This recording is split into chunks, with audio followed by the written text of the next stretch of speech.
ሰላም ጤና ይስጥልን ውድ የቻናላችን ተከታታዮች የፕሮግራማችን ቤተሰቦች፣ ይህ አብዲራዋ ቲዩብ ነው። ፕሮግራማችንን ላይክ በማድረግ እንድትጀምሩ፣ ላይክ ስታደርጉ የዚህም ፕሮግራም ተደራሽነት ተደማጭነት ከፍ ስለሚያደርግ ላይካችሁ ይጠቅመናል።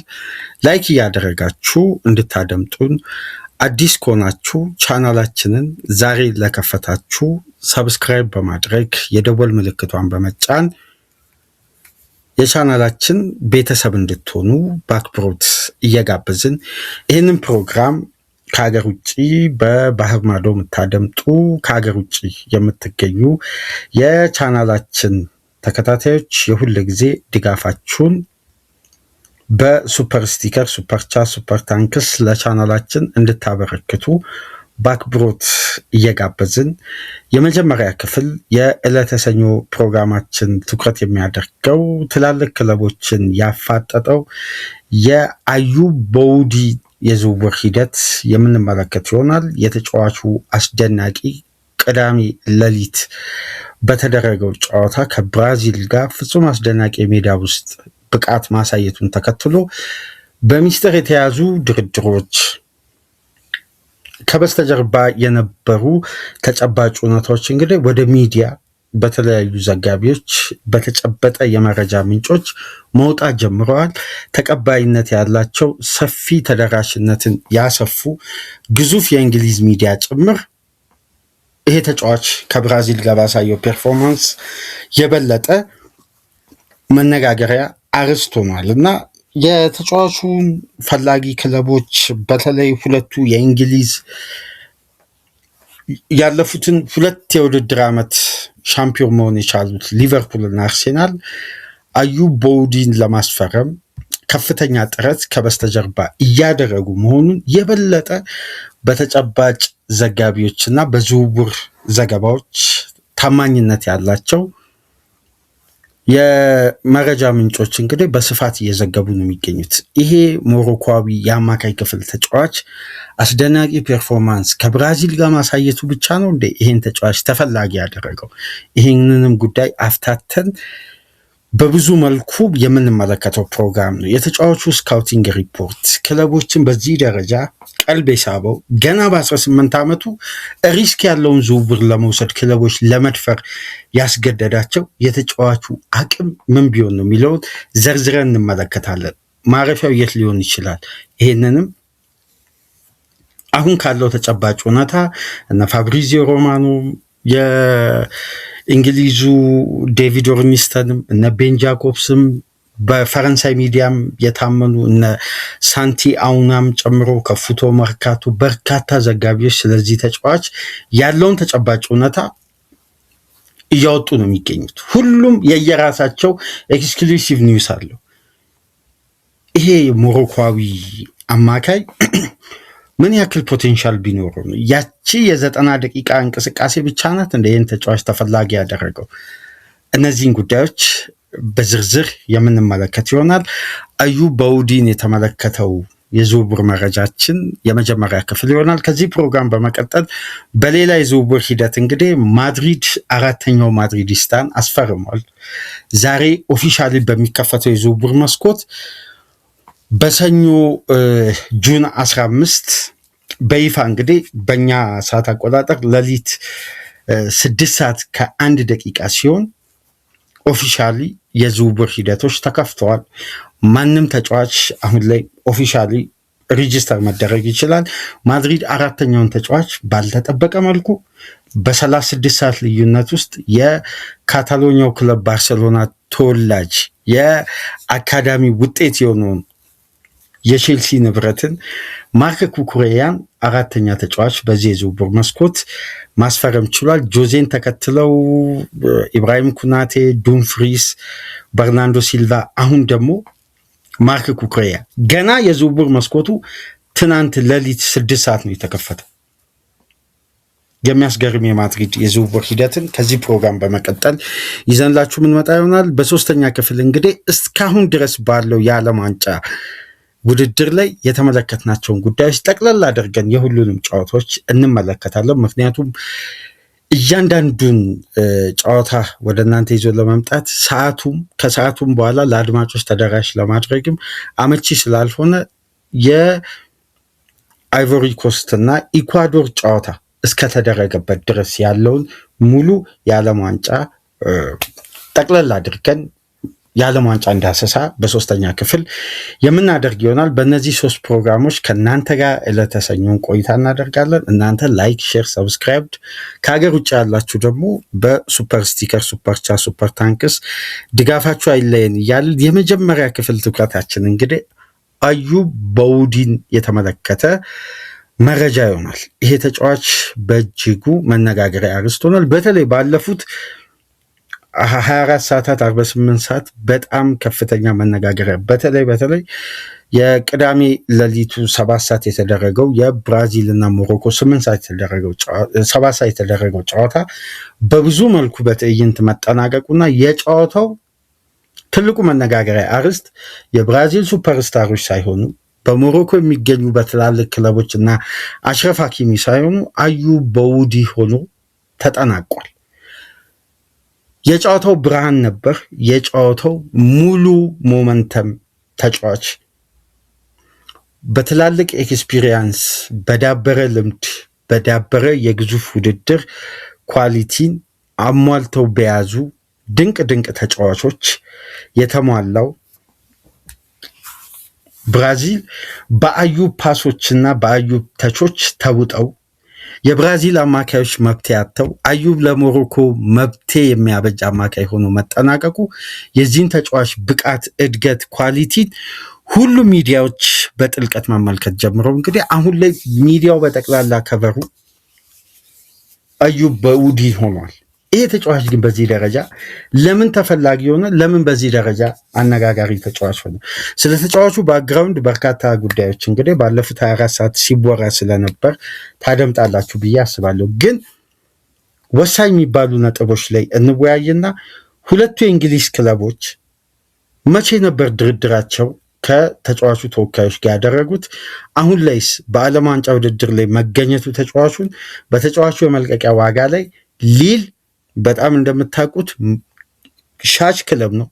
ምርጥ ተጫዋቾችን ከዚህ በፊት አፍርቶ ለዓለም ገበያ አቅርቦ በእግር ኳሱ ያዝናኑንን ቶፕ ክላስ ኳሊቲ ያላቸውን ተጫዋቾች በአጠቃላይ ለዘመናዊ እግር ኳስ ያበረከተ ከሊል ማዕፀን የተገኘ አስደናቂ ተጫዋች ነው። ይሄ ገና ወጣት የ18 ዓመት ተጫዋችን ለማስፈረም በአሁኑ ሰዓት ሊቨርፑልና አርሴናል ከ70 እስከ 80 ሚሊዮን ዩሮ አሁን ላይ ሊከፍሉ ይችላሉ። በዚህ ብቃቱ ተጫዋቹ የሚቀጥል ከሆነ ለማስፈረም ደግሞ ሁለቱ ክለቦች ያደረጉት ንቃት ተሳትፎ በሚስጥር የተያዘው አጀንዳ ጭምር በሚዲያ ሪፖርተሮች የፈጠነ ሪፖርት ነው። ሁሉም በየራሱ ኤክስክሉሲቭ ኒውስ ይዞ መምጣት የቻለው። ለምሳሌ በጣም ያስገረመኝን ጉዳይ ልንገራችሁ። ዴቪድ ኦርኒስተን እስከ ዛሬ ድረስ ይህን ዘጋቢ በእርግጥ በሚዲያ ደረጃ መከታተል በግሌ ከጀመርኩበት ጊዜ አንስቶ ለመጀመሪያ ጊዜ የማስታውሰው የዴቪድ ኦርኒስተንን ሪፖርት በሩበን ቫን ፐርሲ ከአርሴናል ወደ ማንቸስተር ዩናይትድ የተዘዋወረበትን በስካይ ስፖርት ላይቭ የዘገበበትና ከዚህ በፊት በስካይ ስፖርት ሲሰራ ነው የማውቀው። ከዛን ጊዜ አንስቶ እንግዲህ ኤክስ በጣም ዴቨሎፕ ካደረገበት ከትዊተር አንስቶ ይህን ዘጋቢ ወደ እናንተ ጋር በዩቲዩብ መገናኘት ሳንጀምር በፊትም የምንከታተለው ሪፖርተር ነበር እና አንድም ቀን የዚህም ሪፖርተር ዘገባ በአብዛኛው ማለት ይቻላል በተለያዩ ምክንያቶች፣ በግል ምክንያቶች ለአንድ ቀን ለሁለት ቀን መረጃ አቅርቡ ካልተቋረጠ በስተቀር አብዛኛው መረጃ መመልከት ይያለው ብዬ አስባለሁ። ይሄ ሪፖርተር ይዞ የሚወጣውን ዘገባዎች እና እስከዛሬ ድረስ አይቻላቅም አንድን ተጫዋች ዳይሬክት ከዛ ተጫዋች መረጃም ሆነ ከተወካዮቹ የተጨበጠ እውነታን ለማግኘት ቀጥታ ኮንታክት አድርጎ ኮንታክት ያደረገበትን ሪከርድ በሶሻል ሚዲያው ላይ ለጥፎ አይቻላቅም። ምን ያክል ይሄ ተጫዋች የፈጠረውን ተጽዕኖ ተመልከቱ። ኦርኒስተን ከተጫዋቹ ጋር ያደረገውን ዳይሬክት የስልክ ግንኙነት ያደረገውን ኢንተርቪው በቀጥታ በአትሌቲክስ ገጹ ላይ ፖስት አደረገ። አሁን ላይ ስላለው ተጨባጭ ሁኔታና ተጫዋቹ የበለጠ ትኩረቱን በዓለም ዋንጫ እንዳደረገ ሀገሩን ወደሆነ ስቴጅ ማብቃት እንደሚፈልግና አሁን ትኩረቱ በአጠቃላይ ዓለም ዋንጫ ላይ እንደሆነ ኦርኒስተን በመግለጽ እሱ ደግሞ ያለውን ተጨባጭ ሁኔታ ደግሞ በዝርዝር ከስራ አስቀምጧል። ግን ቪዲዮ መልቀቁ ብዙዎችን አስገርሟል። ማለት በቪዲዮ መልክ ኦዲዮውን ለተከታዮቹ ለአትሌቲክስ ለሚሰራው ሚዲያ ያንን እውነታ ከአሜሪካ ሆኖ ፖስት አደረገ። መጀመሪያ ደግሞ ቅዳሜ ለሊት ጨዋታው እንደተጠናቀቀ ፋብሪዚዮ ሮማኖ በቀጥታ በዩቲዩብ ቻናሉም በኤክስ ገጹ ላይ አዩብ በኡዲን አሁን ላይ አጥብቆ የሚፈልጉ ክለቦች የሚከታተሉ ክለቦች የሚከታተልና አጥብቆ ፈላጊ በነገራችን ላይ እነዚህ ቃላት ኢንተረስትድ እና ትራክ ዘ ፕሌየር ሶሉሽን ሚላት ቃሎች በዝውውር ላይ በጣም ሰፊ ልዩነት አለው። አንድ ክለብ ፍላጎት አለው ማለት ያ ክለብ ይጎለኛል ያለውን ኳሊቲ በዛ ተጫዋች መሙላት ይፈልጋል ማለት ነው። አንድ ክለብ ደግሞ ያን የዛን ተጫዋች ሁኔታ ትራክ እያደረገ ነው ማለት ለወደፊት ታሳቢ አድርጎ በቦታው ላይ ለማምጣት ገና ለገና ባለው ክፍተት ሳይሆን የተጫዋቹ አስደናቂነትን ተመልክቶ ከቡድኔ ጋር አብሮ ዴቨሎፕ ያድርግ ብሎ ፕላን ማድረግ ነው። ይሄ ሁለተኛ ሶስተኛ አማራጭና ተጫዋችን ክትትል ማብዛት ላይ ነው። ሊቨርፑልና አርሴናል ግን ለየት የሚያደርገው ተጫዋቹ ላይ ቀጥተኛ ፍላጎትና ድርድርም ነው ያላቸው። አሁን የተጫዋቹ ፈላጊ ክለቦች ተብሎ በስፋት የተነገረው የፒኤስጂ፣ የሊቨርፑል፣ የአርሴናል እና የቼልሲ ፍላጎት ነው። ቼልሲ የተጫዋቹን እድገት ነው ትራክ ያደረገው። ፒኤስጂ ተጫዋቹን በእጅጉ ያደንቃል። የዚህ ተጫዋች እድገት ላይ ደግሞ ከፊት ሆኖ ይሄ የተጫዋቹን እድገት መገደብ አይፈልግም። ካመጣው ከበቂ ደቂቃ ማረጋገጫ ጋር ለማጫወት ነው። ግን ያንን ሪስክ መውሰድ ያልፈለጉት የተጫዋቹ እድገትና ፈጣን የፕሮፌሽናል ዘመኑ እድገት ላይ ፒኤስጂ ካመጣው የፒኤስጂ አማካይ ላይ ሰብሮ ለመግባት ቦታው ላይ ካሉ ወርልድ ክላስ ኳሊቲዎች አንጻር የተጫዋቹ እድገት ላይ ሌላ እንቅፋትና ሌላ መስተጓጎል እንዲፈጠር አይፈልጉም። ተጫዋቹን ግን በእጅጉ የሚያደንቁ ክለቦች ናቸው። አሁን ጉዳዮችን ስትመለከቱ የእንግሊዝ ክለቦች ይሄን ተጫዋች ሁለቱ በእርግጥም በሁለቱ ክለቦች ከሚታየው ክፍተትና ተጨባጭ አማካይ ክፍል እውነታ ጋር ሲታይ ገና በ18 ዓመቱ ግን ለዚህን ያክል ትልቅ ሪስክ ክለቦች ለመድፈር ያበቃቸው የተጫዋቹ ኳሊቲ ምን ቢሆን እርግጠኛ ሆኖ መናገር የሚቻለው ይሄ ተጫዋች ከዓለም ዋንጫ በኋላ የክለቦች ቢዲንግ ዋር ፍጥጫ እንደሚኖር በጣም እርግጥ ነው። ምናልባት ክለቦች ከኤጀንቱ ጋር የሚያደርጉት ቀጥተኛ ድርድር ለቀጣይ የተጫዋቹ የዝውውር ሂደት በእርግጥም ትልቅ ተጽዕኖ ይኖረዋል ተብሎ ይጠበቃል። አዩብ በኡዲ ግን ምን አይነት ኳሊቲ ቢኖረው ነው በዚህ ደረጃ ተፈላጊነቱ ከፍ ብሎ እነዚህን ታላላቅ የአውሮፓውያን ክለቦች ሁሉ ትኩረት ስቦ ቢዲንግ ዋር ውስጥ ያስገባቸው ዋነኛ ሚስጥር ምንድን ነው? አሁን ላይስ የትኛው ክለብ በተሻለ አቋም በተሻለ ይህን ተጫዋች የማስፈረም እድል አለው? በደንብ እያንዳንዱን ሁኔታ እንመለከታለን። ከቅዳሜው ሌሊት ጨዋታ አንስቶ እስከ ተጫዋቹ የዝውውር ሂደት በመጀመሪያ ደረጃ የተጫዋቹን ቴክኒካሊ ኬፐብል የመሆኑን አቅም እስቲ በስክሪናችን ላይ ከአትሌቲክስም ከኦፕታም ያገኘ ነው። የተጫዋቹ የረጅም ጊዜ በሊል የ2025-26 ካደረጋቸው 30 ጨዋታዎች ከ2328 ደቂቃ በላይ ፐርፎርም ያደረገበት 28 ጨዋታዎችን በቋሚነት የጀመረ ገና በ17 ዓመቱ ፍጹም አስደናቂ ሲዝን ያሳለፈበትን በግሉ የአምናውና የዘንድሮን የተጫዋቹን ሁኔታና ዴቨሎፕመንት እንመልከት። በጣም በጣም በጣም የሚያስገርሙ ተጨባጭ እውነታዎች አሉ። ይሄ ተጫዋች ከእድሜው በላይ የጎለበተበት ሚስጥር ደግሞ አንዳንድ የቡድን አጋሮቹ የሚገልጹበት መንገድ አለ። ምን መሰላችሁ? ይሄ ተጫዋች በርቀት ትምህርት የማቴማቲክስ ዲግሪ አለ ገና በ16 ዓመቱ ከመቶ ምናምን ቀን ላይ እና አንስታይን ኦፍ ፉትቦል ብለው ይጠሩታል የቡድን አጋሮቹ ማለት ነው። የእግር ኳስ አንስታይን እያሉት የማቴማቲክስ ዲግሪ ስላለው ማለት ነው። በርቀት ትምህርት ገና በ16 17 እድሜው ገደማ ላይ ያለ ነው የማትስ በትምህርት ዲግሪ ማግኘት የቻለው። ይሄ ደግሞ አንዳንድ የተጫዋቹን ከበስተጀርባ ያለውን እድገት፣ ፈጣን የሜዳ ውስጥ አእምሯዊ ዝግጁነት፣ ጫናን የመቋቋም በሜዳ ውስጥ ያሉትን ኃላፊነቶች ገና በ18 ዓመቱ በዚህ ቶፕ ክላስ ፐርፎርማንስ እንዲያሳይ ከረዱ ጉዳዮች ከበስተጀርባ ያሉትን ሚስጥሮች በቀጥታ የተጫዋቹ የትምህርት ቆይታን በቀጥታ የሚያገናኙ ደግሞ ፈረንሳይ በሊል አካዳሚ የሚገኙ የተጫዋቹን እድገት በቅርበት የሚያውቁ ከአሰልጣኝ ፓውሎ ፎንሴካ አንስቶ የምልመላ ክፍል ኃላፊዎች በተለየ የተጫዋቹን ጂኔስ አማካይ የመሆኑን አቅም ከዚህ አይነት ጉዳይ ጋር አስተሳስረው ያነሳሉ። አዩብ በኡዲ ግን በዚህ ደረጃ ምን ቢያደርግ ነው በሜዳ ላይ ተፈላጊነቱ በአንዴ የክለቦችን ፍጥጫ በሚዲያ ደረጃ ሁሉም ሪፖርተሮች በፍጥነት በየደቂቃው አፕዴቶች እንዲወጡ ባለፉት 24 ሰዓታት በር የከፈተው? የመጀመሪያውና ትልቁ ጉዳይ ከብራዚል ጋር ያሳየው የጨዋታ ቴክኒክ ብቻ አይደለም።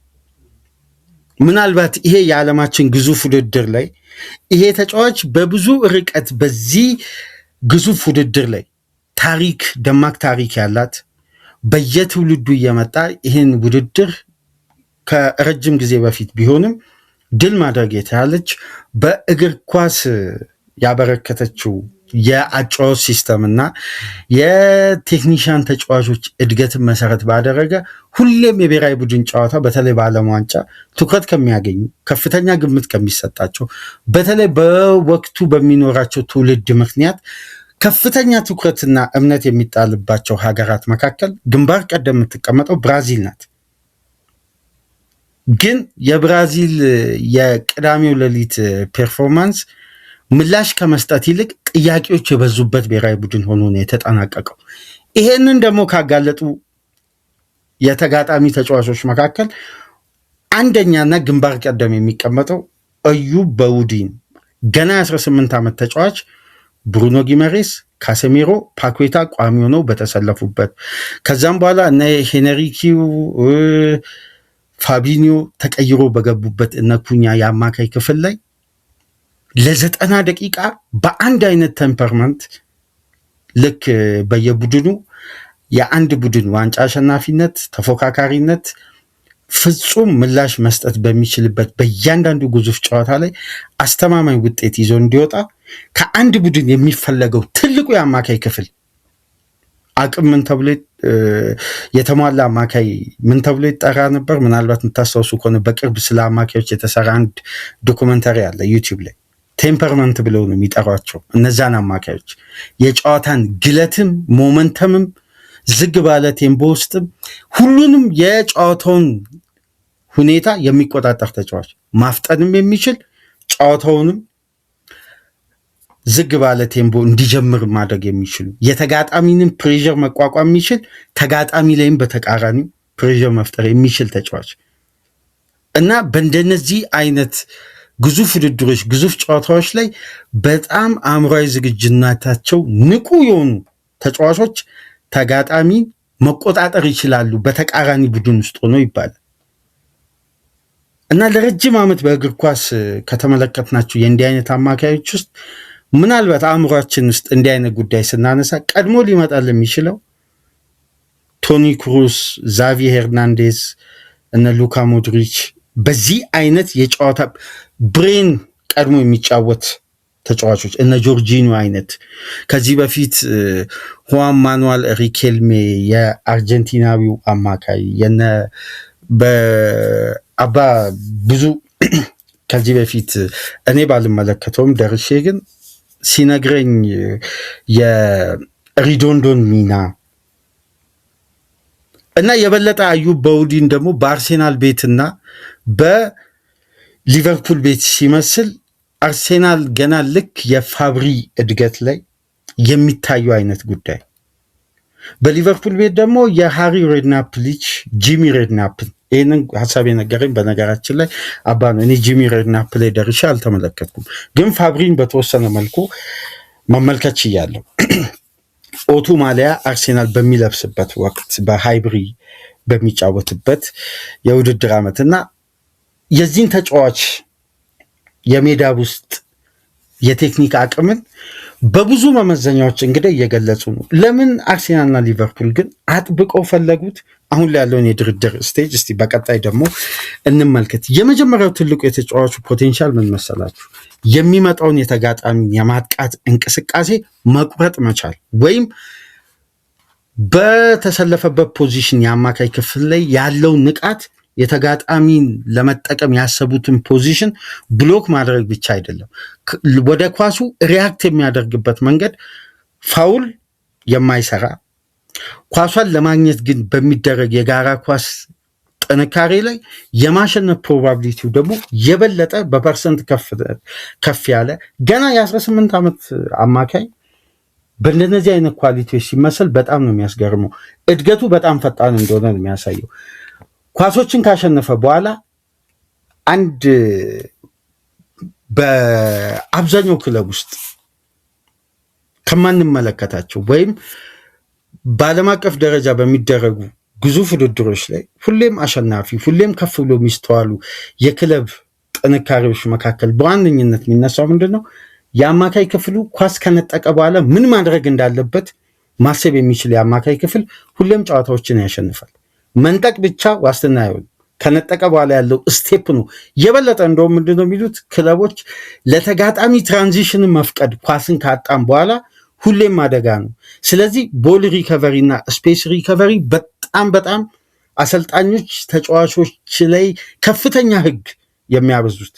እንደውም የምታስታውሱ ከሆነ ጋርዲዮላ ፎደንን ለተከታታይ ጨዋታ ከቤስት ወደ ቤንች ያወረደበት ዋነኛ ምክንያት ምን ነበር? የምታስታውሱ ከሆነ ሀፍ ላይን ላይ ተርን አድርጎ ኳስን ይዞ መሄዱን የተጋጣሚ ቡድን ከኋላ ፕሬስ እያደረገ እየመጣ ኳሱን ተቀብሎ ፊቱን ወደ ተጋጣሚ ፕሬሲንግ አድርጎ ወደ ተጋጣሚ ማጥቃት እንቅስቃሴ ለመግባት ሲሄድ የበለጠ ለአደጋ ይጋለጣል።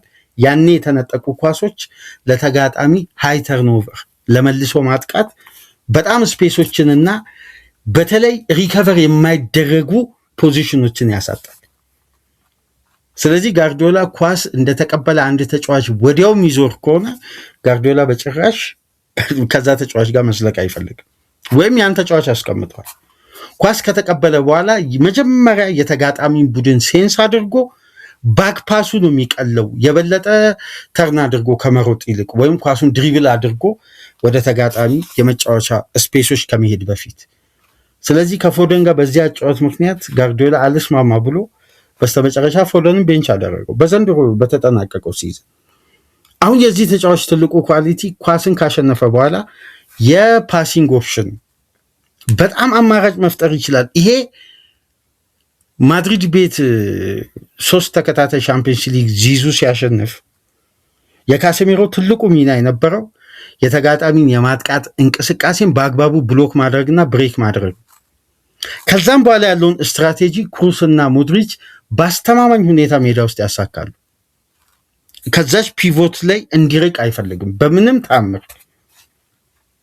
እና አሁን ይህ ተጫዋች ኬፐብል የሆነበት ትላልቅ ስኪሎች መካከል ብሬክ ማድረጉን ሳይቀር ከዛም በኋላ የፓሲንግ ኦፕሽኑ በጣም ያስገርማል የሚሉት ስካውቲንግ ሪፖርቱ ላይ።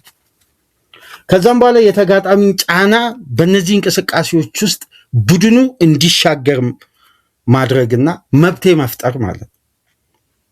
ይሄ አሁን በፕሪሚየር ሊግ በተለይ በተጠናቀቀው ሲዝን አብዛኛው ክለብ ያጣው የአማካይ ኳሊቲ ይሄንን። አብዛኛውን ክለብ ተመልከቱ፣ የሎ ብሎክ ስትራክቸር አለው። ስትራክቸሩ አስተማማኝ ነው። ያንን የመከላከል ስትራክቸር በተሳካ ሁኔታ ካጠናቀቀ በኋላ ከዛም በኋላ ባሉ ስቴጆች አብዛኛውን ቡድን በደንብ ተመልከቱ፣ በክሊንሺት በመከላከል በአብዛኛው አርሴናልን ጨምሮ አብዛኛው ቡድን በመልሶ ማጥቃት የሽግግር እንቅስቃሴ ግን ደካማ ናቸው ኳስን ከነጠቁ በኋላ። ይሄ ምንድነው? ከአማካይ ክፍሉ ላይ የሚነሱ የፓሲንግ ኦፕሽኖች ማነስ የቡድኑን የክሬቲቪቲ አቅም ያሳጥራል። እንደነዚህ አይነት አማካዮች አንድ ቡድን ውስጥ ያስፈልጋሉ ማለት ነው። በብዛት ቼልሲ ለምንድን ነው ከነጠቀ በኋላ በሃይ ተርኖቨር በሲዝኑ በርካታ ግብ ያስቆጠረው ቼልሲ ነው። ዋነኛው ምክንያት ኤንዞ ፈርናንዴዝ ነው። የእሱ ትልቁ ኳሊቲ ቼልሲ ኳስን ከተጋጣሚ ከነጠቀ በኋላ ወደ ሶስተኛ የሜዳ ክፍል የሚሻገሩ ፓሶች ላይ ጎበዝ ነው። በጣም ስፔሶችን ማየት ይችላል። ትልቁ ኳሊቲ ይሄ ነው። አሁን ይሄ ተጫዋች በሁለት ሚና አንድን የአማካይ ሚናን ብቻውን ሆኖ በአንዴ ከቨር ማድረግ ይችላል። መንጠቁን፣ የተጋጣሚን ጫናን፣ ቡድኑን በበቂ ሁኔታ ከቨር ሰጥቶ ያንን ጫና ተቋቁሞ ኳስን ነጥቆ ከዛም በኋላ ወደ ፓሲንግ ኦፕሽኖች መደላደል መፍጠር ይችላል ማለት ነው። ይሄ ደግሞ በቅዳሜው ሌሊት ጨዋታ ከተመለከታችሁ በእያንዳንዱ የኳስ እንቅስቃሴ ሞሮኮ መብቴ ስትፈልግ ባኡዲ መብቴ ይሆናል።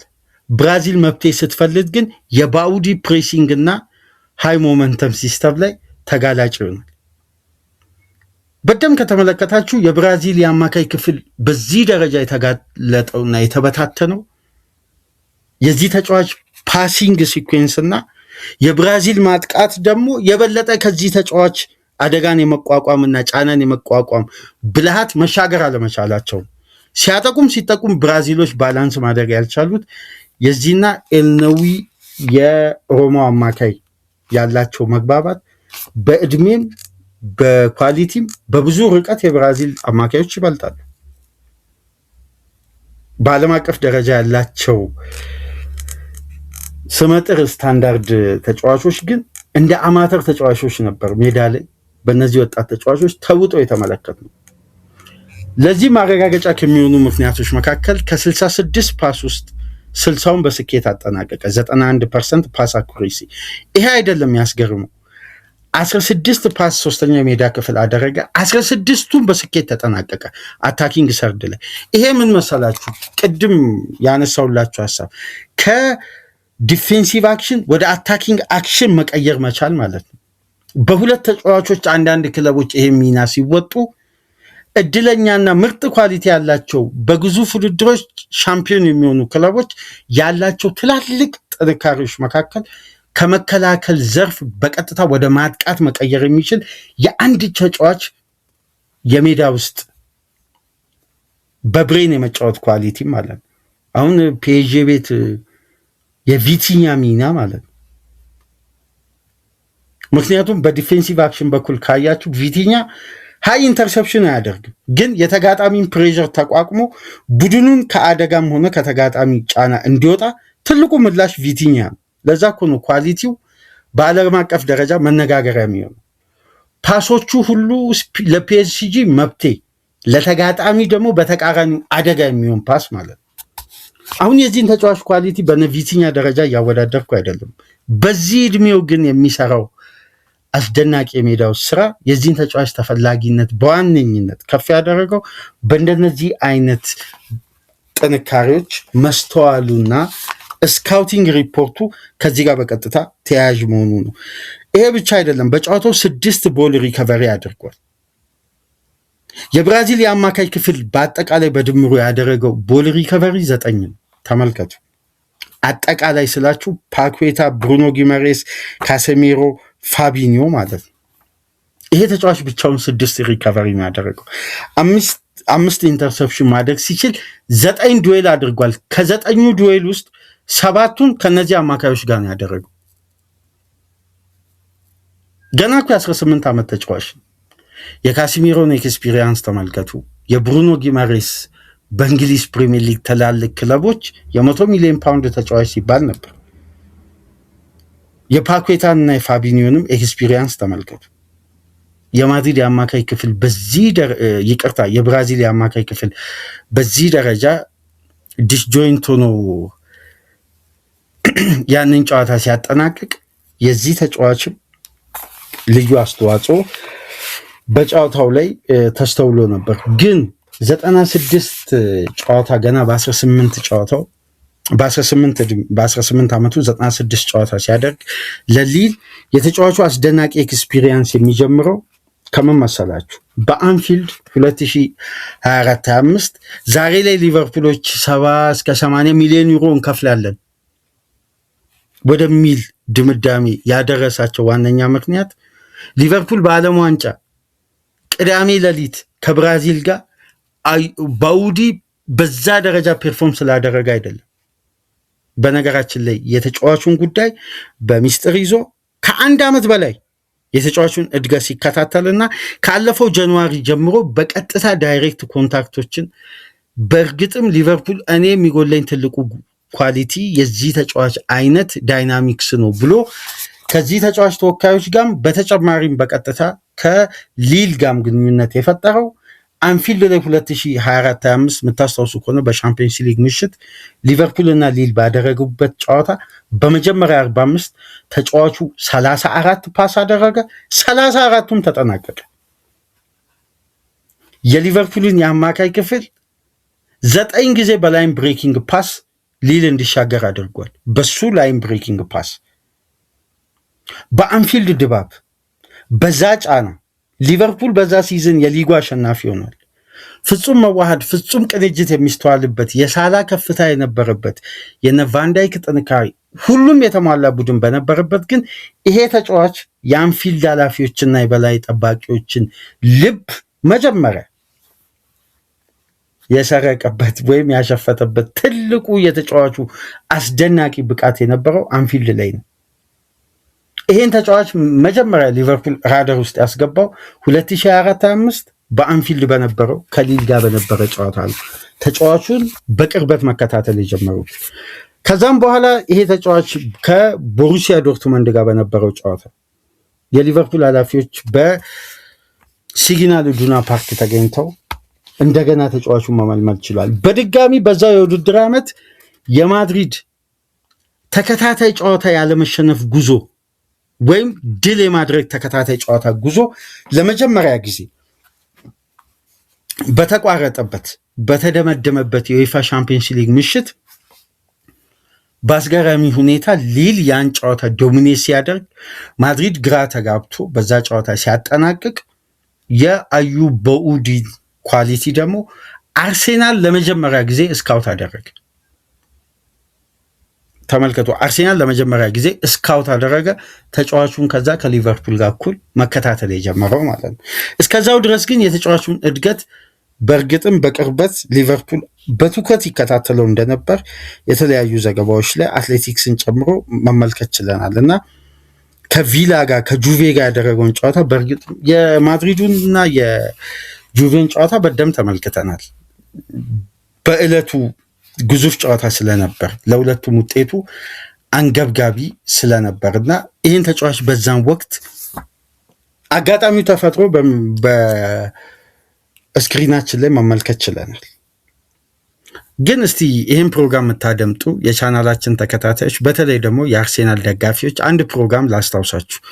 ከ12-13 ቀን በፊት ቀደም ብሎ የሞርጋን ሮጀርስ መረጃ ወደ እናንተ ከዴሊ ሚረር፣ ዴሊ ኤክስፕሬስ፣ ዴሊ ሜል በፊት ገጻቸው ላይ አርሴናል ልክ የሊጉን ዋንጫ ሴሌብሬሽን እንዳጠናቀቀ በነጋተው በነበሩ ሰፊ የእንግሊዝ ሚዲያ ዘገባዎች ላይ አርሴናል አግሬሲቭ ሆኖ ሞርጋን ሮጀርስ ላይ አተኩሯል በሚል ዘገባ ላይ የምታስታውሱ ከሆነ አዩብ በኡዲን እንደዚህ ሚዲያው ከቨር ሳያደርግ በፊት በነበሩ ዘገባዎች መነሻ አድርገን የአርሴናል ራደር ውስጥ የሚገኝ አንድ ወጣት ሞሮኮዊ አማካይ አለ። በቅርብ ጊዜ ውስጥ ዜግነቱን ቀይሮ በጁን 2 ነበር የምታስታውሱ ከሆነ የመጀመሪያ የሞሮኮን ኢንተርናሽናል ጨዋታ ማድረግ የቻለው እንጂ ከ21 ዓመት በታች ለፈረንሳይ ብሔራዊ ቡድን የሚጫወት ተጫዋች ነበር። በጁን 2 ነው የመጀመሪያ የሞሮኮን ፕሮፌሽናል ጨዋታ ማድረግ የቻለው በጁን 2 በመጀመሪያ ያውም ኢንተርናሽናል የነጥብ ጨዋታ ላይ ከብራዚል ጋር በዚህ ደረጃ ፐርፎርም ማድረጉ በእጅጉ አስደናቂ ነው እና በዛ ፕሮግራም አንስተን ነበር። አርሴናል ራደር ውስጥ የሚገኝ ወጣት የሊል አማካይ አለ። ይሄ አማካይ ደግሞ የአርሴናል ሁለቱን አማካዮችን ሚና በጋራ ጣምሮ እንደያዘ አርቴታና ቤርታ በእጅጉ ያምናሉ። አርሴናል ይህን ተጫዋች ለማስፈረም 40 ሚሊዮን ፓውንድ አቀረበ፣ ውድቅ ሆነበት። ከዛም በኋላ ድጋሚ ተጨማሪ ጥያቄ አላቀረበም። ለካስ ጉዳዩ ከበስተጀርባ ሲጠና ተጫዋቹን አጥብቆ እየተከታተለ ከእድገቱ እስከ ዜግነት ቀይሮ አሁን ለሞሮኮ በዚህ አስደናቂ ግዙፍ ውድድር ላይ ፐርፎርመንስ ከማድረግ ድረስ ከአንድ ዓመት በላይ ሲከታተሉት የቆዩት ደግሞ የሊቨርፑል የምልመላ ክፍል ኃላፊዎች መሆኑን ደግሞ ከቅዳሜ ሌሊቱ ጨዋታ በኋላ በመላው ዓለም የሚገኙ ሚዲያዎች ከፒኤስጂ ጋር በጣም ተጫዋቹን በቅርበት እድገቱን፣ የመልቀቂያ ዋጋውን፣ ተጫዋቹ በምን ያክል ደረጃ አሁን ላይ አስተማማኝነቱን ስለ ዋስትናው እንደምታውቁት ሊል በቅርቡ ኮንትራት አስፈርመውት እስከ 2029 የሚያቆየውን ኮንትራት አለው የ4 ዓመት። ይሄን ደግሞ በጣም ጠንካራ ኮንትራት ነው። የተጫዋቹ በዚህ ደረጃ ፐርፎርም ማድረግ ደግሞ የበለጠ እነዚህን ክለቦች ፍላጎት ከፍ አድርጎ ትናንትና ሳንታ አውና የሚባለው ከዚህ በፊት እንግዲህ ሊቨርፑል አርነ ስሎትን በአመቱ መጨረሻ ያሰናብታል። በቦታው ላይ ሊተካ የሚችለው ደግሞ አሁን ላይ ተቀዳሚ አሰልጣኝ አንዶኒ ኢራዮላ ነው ስንል ምናልባት የምታስታውሱ ከሆነ ከብሬንፎርዱ ጨዋታ በፊት አይ እንደዚህ ሊሆን አይችልም፣ ስሎት ይቀጥላሉ፣ ብዙ ጊዜ ይህን ነገር ብለሃል፣ ግን የተቀየረ ነገር የለም ምናምን በርካታ ኔጌቲቭ አስተያየቶች ተሰጥተው ነበር። ግን የጊዜ ጉዳይ ቢሆንም አሰልጣኙ ተሰናብተው አንዶኒ ኢራዮላ ተቀጥረዋል። ያንን መረጃ መጀመሪያ ሊክ አድርገው ካወጡ ዘጋቢዎች መካከል ሳንታ አውና የሚባለው የፉቶ መርካቶ ዘጋቢ ነው።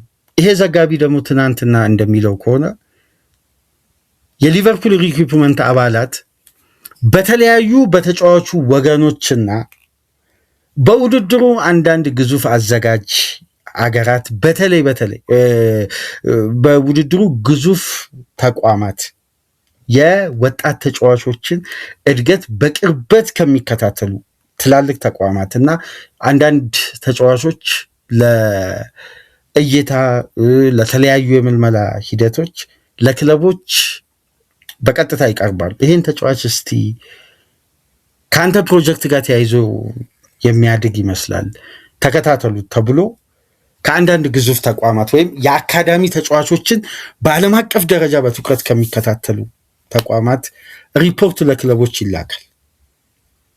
ስለ አንድ ተጫዋች ለምሳሌ ሊቨርፑል ሪዮን ጎሞሃን ከቼልሲ ሲያስፈርም እንደነዚህ አይነት ጠቋሚዎች እንዳሉ ይነገራል በብዛት እና የሊቨርፑል ኃላፊዎች ጥሪ ቀርቦላቸው ቅዳሜ ሌሊት በተደረገው ጨዋታ ስቴዲየም ውስጥ መገኘታቸው አብዛኛው የቡድን የምልመላ እነ ዴቪድ ውድፋይን እነ ጁሊያን ዋርድ መገኘታቸውም ጭምር ተረጋግጧል። በቀጥታ የዛን ትልቅ ጨዋታ የምድቡ ትልቅ ጨዋታ እንዲከታተሉ አይደለም፣ የዚህን ተጫዋች በትልቅ ስቴጅ ላይ ፐርፎርም የማድረግ አቅምን እንዲመለከቱ ኢንቫይት ተደርገው ነው የሄዱት። ይሄ ደግሞ በጉዳዩ ላይ ያለውን ከፍተኛ ጥንካሬና ፍላጎት በግልጽ ያስቀመጠ ነው የሚሉ ደግሞ ሪፖርተሮች በስተዋል እና አርሴናልና ሊቨርፑል በእርግጥም እዚህ ተጫዋች ላይ ተፋጠዋል። ፋብሪዚዮም ደጋግሞ ይህን ጉዳይ እየገለጸ ነው የሚገኘው። ግን ከዓለም ዋንጫ በፊት ምንም ሊፈጠር እንደማይችል ደግሞ ዴቪድ ኦርኒስተን ገልጿል። ግን ሊፈጠር የሚችልበት ትልቁ አጋጣሚ ምንድን ነው? ለሊል ይሄ ተጫዋች አሁን ፐርፎርም የሚያደርግበት ደረጃ ከዚህም በላቀ መልኩ ሄዶ በውድድሩ የበለጠ ረጅም ርቀት ከሄደ ዋጋው ከዚህ በላይ ከፍ ሊል እንደሚችል አብዛኛው ተንታኞች ይጠረጥራል ወይም ይገምታል። ስለዚህ በዚህ ሂደት ደግሞ ክለቦች የፈለገ ክፍያ ይዘው ቢቀርቡ ተጫዋቹ ይሄ ውድድር እስከሚያጠናቅቅ፣ ምክንያቱም ቢዲንግ ዋሩ ላይ ፒኤስጂ በቃ የተጫዋች ያስፈልገኛል ብሎ ቢመጣ ሊል በቀላሉ አይሸጥም። ለምን? የተደራዳሪ ክለቦችን አቅምና የሚያቀርቡትን ክፍያ አማርጦ አጫርቶ ነው መሸጥ የሚፈልገው። እዚህ ላይ ደግሞ የተጫዋቹ ፍላጎት ደግሞ ጎን ለጎን ተያያዥ ይሆናል። አርሴናል በተደጋጋሚ ስሙ መገለጹ ቀደም ብሎ ፈላጊ ክለብ ተደርጎ ይወሰድ ነበር። ግን ቅድሚያ ይህን ክለብ መከታተል ወይም በቅርበት ከሚያውቁ ክለቦች መካከል ፒኤስጂ እና ሊቨርፑል ግንባር ቀደም መሆናቸውን የፈረንሳይም የእንግሊዝ ሚዲያ አረጋግጠዋል። አርሴናል ግን ጄኒውን ፈላጊ መሆኑን ደግሞ ያረጋገጠው ካለፈው ጃንዋሪ አንስቶ ሳንድሮ ቶናሊን ለማስፈረም ጥረት ካደረገበት ጊዜ አንስቶ ለዚህ ተጫዋች 40 ሚሊዮን ፓውንድ ኦፊሻሊ ሬጅስተር አቅርቧል። ግን ሊል በፍጥነት ነው ውድቅ ያደረገው። አይሸጥም በውድድር ዓመት መሀል ላይ ብለው። ስለዚህ አርሴናል ስለ ኦፈር ደረጃ ጭምር ሄዷል ማለት ነው። የተጫዋቹ ቢዲንግ ዋር ግን በዚህ ዓለም ዋንጫ ውድድር ሞሮኮ ተጉዛ እስከምታጠናቀቅበት ስቴጅ ድረስ ክለቦቹ በስተጀርባ የተጫዋቹን ተወካዮች የሊል ኃላፊዎችን እንቅልፍ እንደሚነሱ ይታወቃል። በደንብ ከተጫዋቹ ጋር ያለውን ሁኔታ ለማቅረብ ለተጫዋቹ አመቺ መደላደል ለመፍጠር ከወዲሁ ክለቦች ኢፌክቲቭ የሆነ ድርድር ማድረጋቸው አይቀርም። አሁንም እያደረጉ ነው የሚገኙት። ለምሳሌ የዚህ ተጫዋች በሊቨርፑል ራዳር ውስጥ መኖር ለመጀመሪያ ጊዜ የታወቀው በነገራችን ላይ ቅዳሜ ሌሊት ነው። አይታወቅም ነበር። ለምሳሌ ይህን ተጫዋች ሊቨርፑል ይፈልጓል የሚል መረጃ አንድም ቀን ሰምተን አናውቅም። አንዳንዴ እንደዚህ በሚስጥር የሚያዙ የዝውውር ሂደቶች ሁሌም ክለቦች በጣም በቅርበት በጣም ፈልገውት አንድን ተጫዋች ለማዘዋወር ከሚያደርጉት ጥረቶች መካከል ስትራቴጂካሊ ያልተገመተ የዝውውር እያንዳንዱን ሩመርስም ሆነ ድምፅን አጥፍተው የሚሰሩት ስትራቴጂ በጣም ተቀባይነት ያለው በክለቦች ዘንድ እና ይሄ ተጫዋች ገና በ18 ዓመቱ ነው ያገኘው ክሬዲት እና የሚያሳየው ፐርፎርማንስ ግን ከእድሜው በላይ ነው። እውነት ለመናገር የተጫዋቹን አቅም ቅዳሜ ሌሊት ለተመለከተ አይደለም። ሊል በዩኤፋ ሻምፒዮንስ ሊግ ከ2024-25 አንስቶ በትላልቅ ስቴጆች ያሳየው እንቅስቃሴ ግን ፍጹም አስደናቂ ነው። በእርግጥም የአንድ ጨዋታ ወይም የአንድ ቶርናመንት ተጫዋች አለመሆኑ የምናረጋግጠው የዚህን ተጫዋች ብቃት በተለያዩ የክለብ ደረጃ ያደረገውን ፐርፎርማንስ ተመልከቱ። ለማመን የሚከብዱ ከብራዚሉ ጨዋታ የሚበልጥ ለምሳሌ የጁቬውንና የዶርትመንድን ጨዋታ ከአዌ ማች ሊል አድቫንቴጅ ይዞ ሲመጣ ከዶርትመንድ ጋር በሻምፒዮንስ ሊግ ያን ጨዋታ ልጋብዛችሁ ሁለቱን። የዚህ ተጫዋች ፍጹም ዳይናሚክስ መሆኑን እዛ ጨዋታ ላይ ታረጋግጣላችሁ። የጁቬና የቦሩሲያ ዶርትመንድን ጨዋታ ያኔ እንደውም እኮ ገና የ16 የ17 ዓመት ተጫዋች ነው። አሁን ገና የ18 ዓመት ተጫዋች ነው። ግን ያለው ኳሊቲ ያለው አቅም ሜዳን የማንበብ ቡድኑ ምን ያክል ነው ሞሮኮ ብራዚልን ፍሌክሰብል ሆና በዛ ደረጃ ዶሚኔት ልታደርግ የምችለው። ብራዚል ተጫዋቾች እኮ በተለይ የሆነ ደቂቃ ላይ እኮ ከተመለከታችሁ ብራዚልን ኤክስፔክት እንዳደረግ ነው አይደለም፣ ኳስ ሲከተሉ ተመልክተናል። ሞሮኮ ካልጠለዘች በስተቀር የሞሮኮን የፓስ ሲኩዌንስ ብራዚል መቋቋም ፕረስ ማድረግ አልቻለች። እኔ በጨዋታው በጣም ካስገረመኝና አንዳንዴ ይሄ ለፕሮሞሽን ለውድድሩ ትንሽ ግዝፈትና እይታ ለመሳብም ጥሩ ገበያም ለመፍጠር ቶፕ ተጫዋቾችን መሸለም የተለመደ ነው። እንደዚህ አይነት ኮምፒቲሽን ላይ ቪኒ ጁኒየር ከጎሉ ውጭ ምን አደረገ በጨዋታው? እውነት እግር ኳስን በግልጽ በፍትህ የምንመለከት ከብራዚል አንድ ተጫዋች እንደው መመረጥ አለበት በጨዋታው ላይ። የፊዚካል ቡድን ነው እኮ ብራዚል። በዛ የቴክኒሻን ተጫዋቾች የነ ካካ የነ ሮቢኒዮ የነ ሮናልዲኒዮ ተች ያለበት ቡድን ኳስ የሚከተል በታክቲካል ፋውል የተወጠረ ፕራግማቲክ ቡድን ብራዚልን በብዙ ደረጃ አጋነው ለተመለከቱ የሞሮኮ እንቅስቃሴና የብራዚል ጨዋታ ፍጹም ሚዛን ላይ ሲቀመጥ ባላንስ አይሆን። ሞሮኮ እነዛ ወጣት አዳዲስ ትውልዶች ከ70 ደቂቃ በኋላ በነገራችን ላይ ሜዳ ላይ ከሚገኙ ተጫዋቾች አሽረፍ ሀኪሚና ቦኖ ብቻ ነው የዓለም ዋንጫ ኤክስፒሪየንስ ያላቸው። ማንም የዓለም ዋንጫ ኤክስፒሪየንስ የለው ከ2022 የኳታር ዓለም ዋንጫ ማለት እና በዚህ ደረጃ ልዩነት ሲፈጠር የሞሮኮ ተጫዋቾች ፈጣን መግባባትና የፓስ ከፍታ ከብራዚል ካላት ደረጃ ኳሊቲ ጋር በጭራሽ ሊመጣጠን አልቻለም። እና ቪኒ ጁኒየር የጨዋታው ኮከብ ሲባል ከብራዚል መመረጡ በራሱ ሊያስገርመን ይገባል። አይደለም ቪኒ መባሉ። ቪኒ ብራዚልን በዛ ጨዋታ ከከባድ አደጋ የታደገችዋን ግብ አስቆጥሯል። ግን የጨዋታው ልዩነት አልነበረም ቪኒሲየስ ጁኒየር። ይሄን በግልጽ መናገር ያስፈልጋል። ይሄ የፕሮሞሽንና የውድድሩን ድምቀት ከፍ ለማለት ካልሆነ በስተቀር የብራዚል ተጫዋቾች አይደለም ሊሸለሙ መጀመሪያ ከአንጀሎቲ ጀምሮ እዚህ ትውልድ ላይ ጠለቅ ያለ ስራ መሰራት አለበት።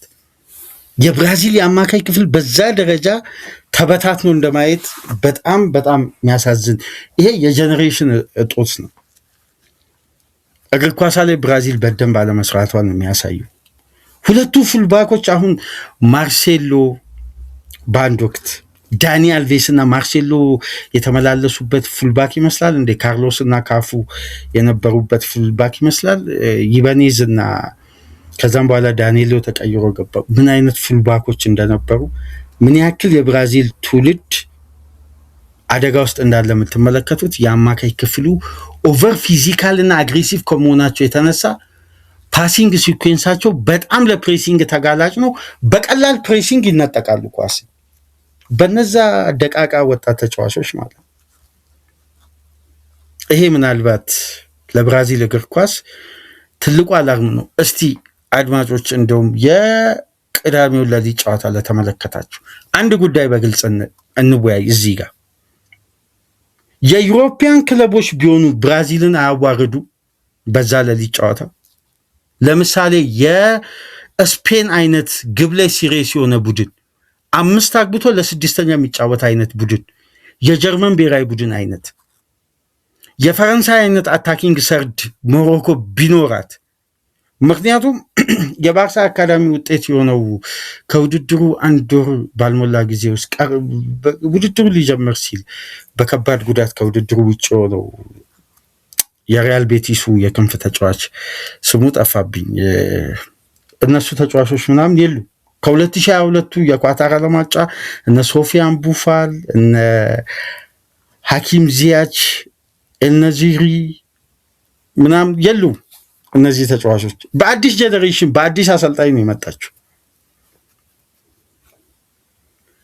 እነ እንግሊዝ፣ እነ ጀርመን፣ እነ ፈረንሳይ፣ ስፔን ቢሆኑ ብራዚልን አይበታትኑም ከዚህ በላይ በነዛ ወርልድ ክላስ ተጫዋቾች ቢያገኟቸው። እኔ ብራዚል የቅዳሜ ሌሊቱ ፐርፎርማንስ በጣም በጣም አደጋው ነው የታየኝ። ምላሽ ከሚሰጥ ቡድን ይልቅ በጥያቄዎች ታጅቦ ሊወጣ በጎ የሚባል ፖዚቲቭ ነገር አልተመለከትም ቡድኑ ላይ በአጠቃላይ ማለት ይቻላል። የቪኒ ጥረት 1 ነጥብ እንዲያገኙ ረድቷቸዋል። ለማንኛውም ፕሮግራማችንን ላይክ፣ ሼር፣ ሰብስክራይብ አድርጉ። ከሀገር ውጭ የምታደምጡ ድጋፍ አድርጉ። በሱፐር ስቲከር፣ በሱፐር ቻት፣ በሱፐር ታንክስ። ከዚህ ፕሮግራም በመቀጠል ማርክ ኩኩሬያ 4ኛው ማድሪዲስታን ይዘን እንመጣለን። እስከዛው ድረስ ሰላም ቆዩ።